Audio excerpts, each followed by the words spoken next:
Bienvenidos a este vídeo en el que vamos a hablar de la Revolución de Asturias de 1934.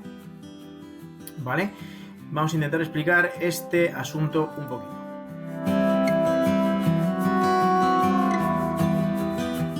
Bueno, cuando Lerroux accede al gobierno con el apoyo de la CEDA, ¿vale?, va a empezar unas medidas que ellos mismos van a llamar rectificadoras del bienio anterior, ¿vale? El bienio republicano socialista había hecho una serie de medidas muy rupturistas, muy radicales, que ya hemos explicado en otros vídeos, y el gobierno radical cedista, ¿vale?, de signo conservador, va a aplicar unas medidas que ellos llaman de rectificación. Es decir, lo que van a hacer es una especie de contrarreforma o al menos un freno de esas reformas que habían hecho los socialistas y los republicanos de izquierdas, ¿vale? Aquí las desgrano un poquito. En educación, ¿qué va a pasar? Pues van a reducir el presupuesto y si no hay dinero para la reforma, pues la reforma no avanza, ¿vale? Además, se va a volver a aprobar la educación católica, que esto era pues bastante demandado, o sea, quitar absolutamente a la Iglesia Católica de la educación no fue una medida realmente muy popular, ¿vale? Para la gran mayoría, para sectores sí, pero para la gran mayoría no. Se suavizan un poco todas las medidas respecto a la religión, se vuelve a dar presupuesto al clero y se readmiten a los jesuitas en España que vuelven desde el exilio. La reforma agraria, pues se va a ralentizar todavía más. Se van a dar indemnizaciones a las expropiaciones efectuadas a la nobleza y en general se va a frenar el proceso totalmente, ¿vale? Os recuerdo que todas estas medidas, la CEDA, si fuese por ella, directamente las anularía, ¿vale? Esto no es tan fácil de hacer y lo que está haciendo es revertirlas en la medida en que pueden, ¿vale? Y digamos que el contrapeso de la CEDA es el gobierno de Lerroux, que no es tan radical en sus convicciones y de hecho es verdaderamente republicano. En el ejército, ¿qué va a pasar? Pues se va a nombrar se va a nombrar a generales derechistas, se les va a dar puestos importantes, entre ellos dos muy significativos, Franco y Godet, ¿vale?, que son un poco los generales que habían estado reprimiendo la huelga general del 17 y que, bueno, eran pues muy prestigiosos y muy importantes en ese momento y se sabía que eran de derechas y que no veían con buenos ojos la república.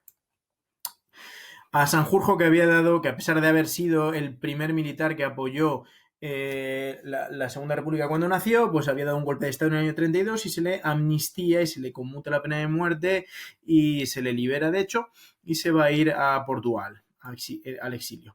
Respecto a los problemas territoriales de España, pues hay un enfrentamiento clarísimo con la Generalitat. Ya sabéis que la CEDA era un partido nacionalista español, ¿vale?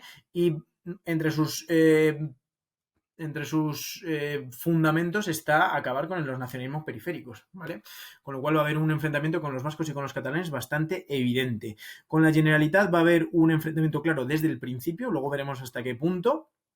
Se frenó el estatuto vasco que estaba en proceso, ¿vale? La Generalitat va a echar un pulso al gobierno. Bueno, va a ser complicado. La Generalitat intenta hacer leyes que son contrarias a la Constitución y, bueno, un montón de tensiones entre Generalitat y el gobierno, ¿vale? Tenía una clara enemistad con el nacionalismo.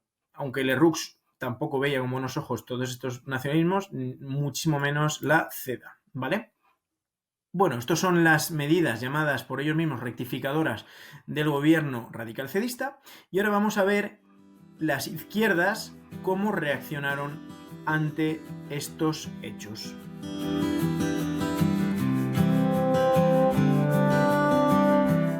La reacción de las izquierdas fue clara desde el principio. Las izquierdas no aceptaron los resultados electorales, ¿vale? Como veis, pues la democracia está brillando por su ausencia, ¿vale? Cuando los resultados de las urnas no fueron los deseados, pues los que clamaban por la defensa de la democracia, pues no aceptan los resultados, ¿vale? Y entonces las izquierdas no van a aceptar los resultados. Los republicanos de izquierdas van a intentar anular las elecciones de muchas maneras, ¿vale? Ya lo hemos visto antes. Mientras que los anarquistas van a generar una tercera oleada insurreccional en lo que lleva de lo que llamamos de república, ¿vale? esta oleada insurreccional se va a llevar por delante la vida de casi 100 personas, más o menos, ¿vale? Se dedicaban a, bueno, aparte de huelgas revolucionarias, ocupación de tierras y ese tipo de cosas que solían hacer los anarquistas, pues empezaron a hacer atentados desmontando vías de tren, poniendo bombas en pasos de ferrocarriles y creando pues descarrilamientos, y ya os digo que los muertos fueron prácticamente 100 personas. El atentado más grave de esta tercera oleada insurreccional que sufre la Segunda República de manos de los anarquistas, ¿vale? En este caso es como reacción a los resultados electorales, pues va a ser el atentado que sufrió el llamado tren, el tren llamado sevillano, que iba de Sevilla a Barcelona. Y un poco al norte de Valencia, cerca de un pueblo que se llama El Puig, pues los anarquistas desmontaron las vías del tren en un paso a nivel, en un barranco, y el tren descarriló con 23 muertos, que además eran todos obreros que habían emigrado de Andalucía a Cataluña, es decir, no eran ni burguesía ni gente rica ni nada, era un tren de esos donde la gente se desplazaba para trabajar, gente humilde.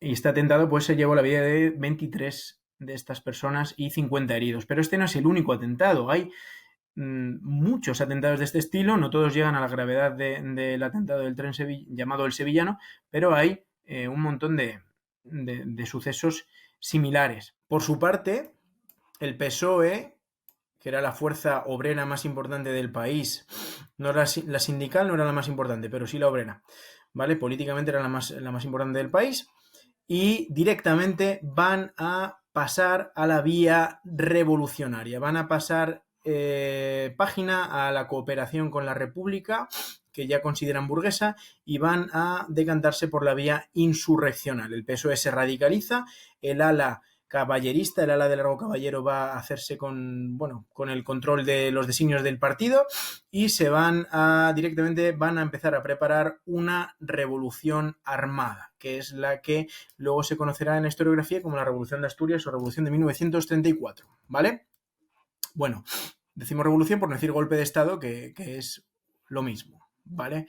Bueno, os tengo aquí algunas citas sé que soy un poco pesado, pero yo creo que ilustran muy bien lo que pensaban este ala del Partido Socialista en este momento, ¿vale? Largo Caballero, en 1934, en Ginebra: no creemos en la democracia como valor absoluto. Tampoco creemos en la libertad. Ya se está preparando ese golpe de Estado, ¿vale? En un mitin en Madrid, el 1 de octubre, unos días antes de que empezase esa insurrección armada, que luego os voy a contar: nuestro partido es ideológicamente, tácticamente, un partido revolucionario. Cree que debe desaparecer este régimen, ¿vale? Como veis, de una manera muy clara, el PSOE pues está rompiendo con la legalidad republicana y está intentando comenzar un golpe de Estado de carácter revolucionario y pasar a superar la república y llegar a un Estado socialista.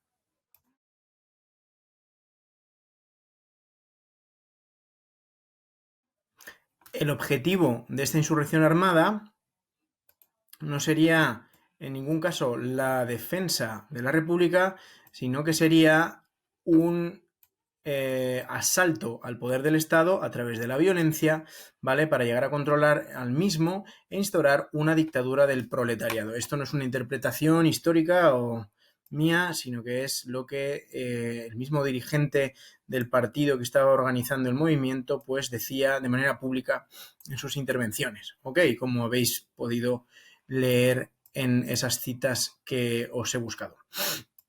Bueno, esta revolución, este golpe de Estado, pues necesitaba una excusa,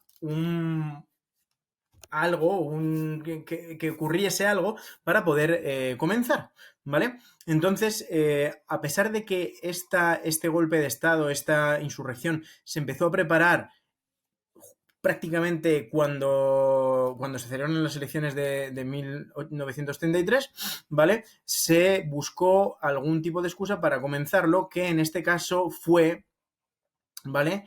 El peligro, según su forma de verlo, de que la CEDA accediese al gobierno. Ya sabéis que, a pesar de que la CEDA había ganado las elecciones, ¿vale?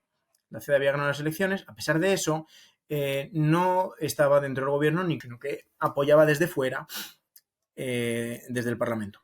Bueno, pues para mediados de 1934, la CEDA ya empieza a anunciar y a presionar al gobierno de Lerroux para que admita a miembros del partido dentro del gobierno. Es decir, de alguna manera está exigiendo, digamos, lo que es suyo. ¿Ok?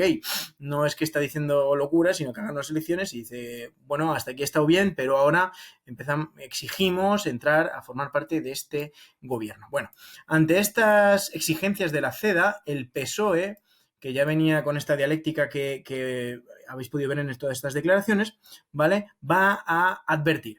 Si la CEDA entra en el gobierno, eso va a ser interpretado por nosotros como que el fascismo está llegando a España, ¿vale? No solo el PSOE estaba con esta dialéctica, el nacionalismo, en especial el catalán, ¿vale?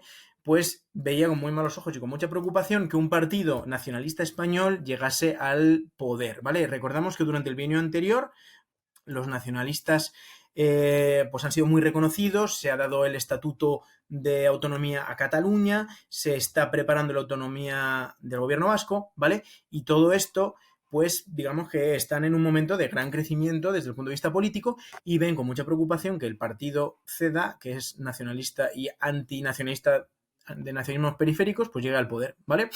Fijaos, esto es lo que decía el periódico de Esquerra Republicana de Cataluña, a ver si encuentro, perdón, de Esquerra Republicana de Cataluña, que se llama La Humanitat, después de los resultados electorales del año 33. Esto está sacado de este periódico, que era el periódico que editaba Esquerra Republicana.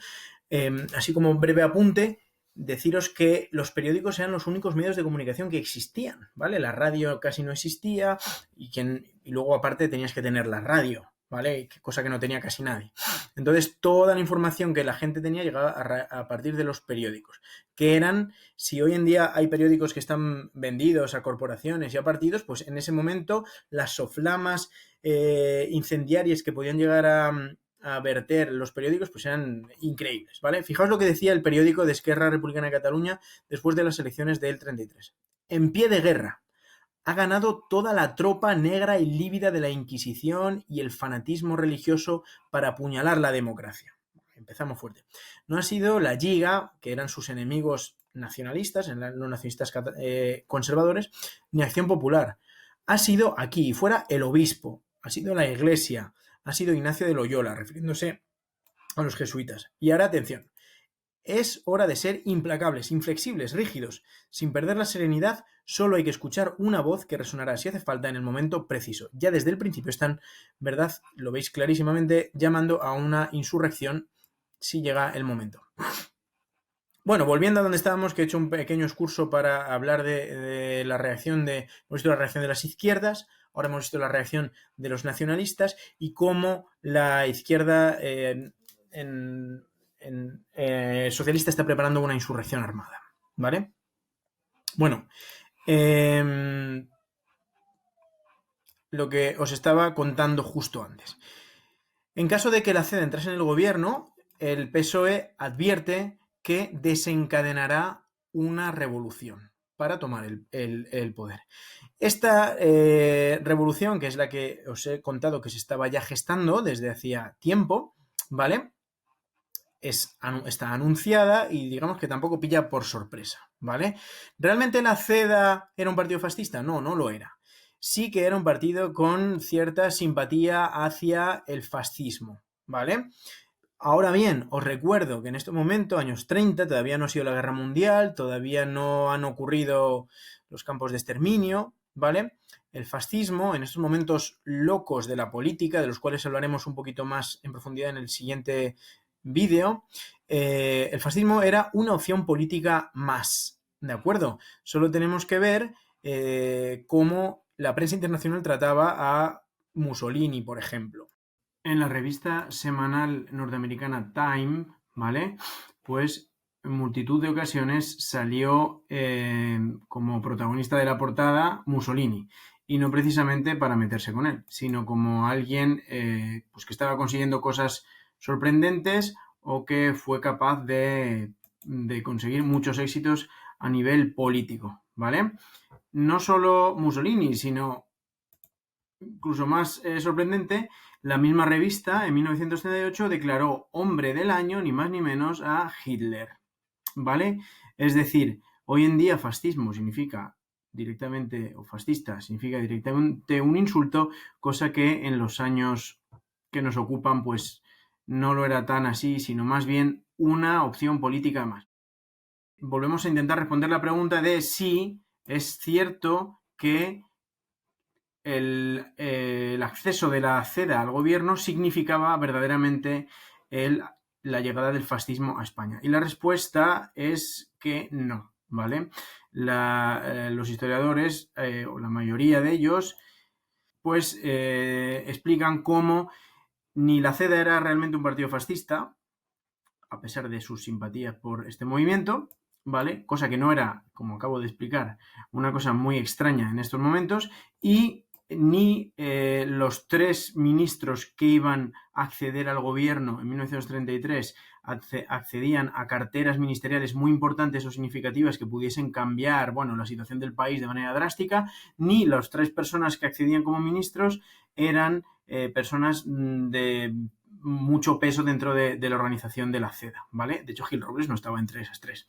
Entonces, ni el partido era fascista, ni los 3 ministerios sobre un total de 15 ministros podían cambiar radicalmente la situación, ni las personas que accedían eran de especial peso, con lo cual la idea de que la CEDA en el gobierno significaba que España se convertía en un país fascista era falsa, no era real, ¿vale? Esto no importa, ¿vale?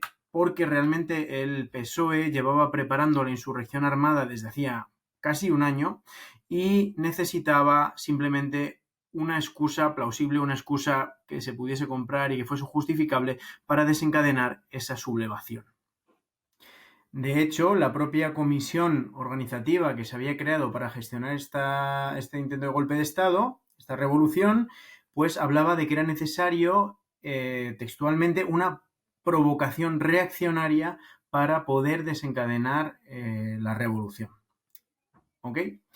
Bueno, pues la revolución está lista, ¿vale?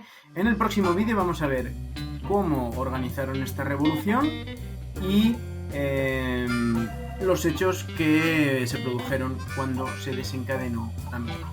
Así que si habéis quedado con ganas de saber qué pasó, os espero en el siguiente vídeo. ¡Hasta luego!